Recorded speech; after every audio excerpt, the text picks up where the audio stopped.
আসসালামু আলাইকুম viewers, welcome back to my channel. আজকে আবার নতুন আরেকটা ভিডিও নিয়ে আপনাদের মাঝে হাজির হয়েছি।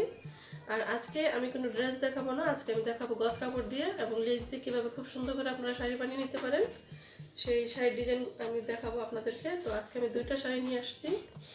তো এই শাড়িটার মধ্যে আমি নিয়েছি দুইটা কালার। তো এটা হলুদের মধ্যে প্রিন্ট, আর এই পাশে হচ্ছে আপনার এক কালার হলুদ পেছনের পাশটাতে। তো আমি শাড়ি বানিয়েছি, এখানে 6.5 গজ কাপড় নিয়েছি। এই প্রিন্টের কাপড়টা আমি নিয়েছি 3 গজ।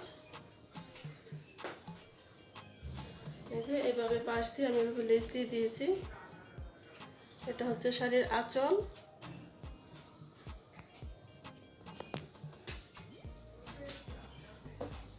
এই প্রিন্টের কাপড়টা আমি 3 গজ নিয়েছি, আর 3 গজের পরে আমি এক কালার কাপড় নিয়েছি 3.5 গজ।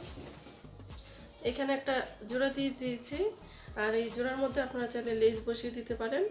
তো আমি এখানে কোনো লেস দেইনি। আর এটা হচ্ছে শাড়ির উপরের পাশটা, 3 গজের পুরাটাই আমি লেস দিয়ে দিয়েছি। আর এই পাশটা হচ্ছে শাড়ির নিচের পাশ। তো এই আঁচল থেকে আমি পুরা 6.5 গজ লেস নিয়েছি নিচের দিক দিয়ে, আর উপরের শাড়ির উপরের পাশটাতে আমি 3 গজ লেস নিয়েছি। তো আপনারা এই হিসাবটা ঠিক রেখে আপনারা শাড়ি বানিয়ে ফেলতে পারেন। এসব গজ কাপড় দিয়ে সুন্দর একটা শাড়ি কিন্তু বানিয়ে ফেলতে পারেন আপনারা। তো সেমভাবে আমি আরেকটা শাড়ি বানিয়েছি। এইটার মধ্যে আমি দুইটা কালার ইউজ করেছি, একটা হচ্ছে মিষ্টি কালার আর একটা হচ্ছে গোল্ডেন কালার।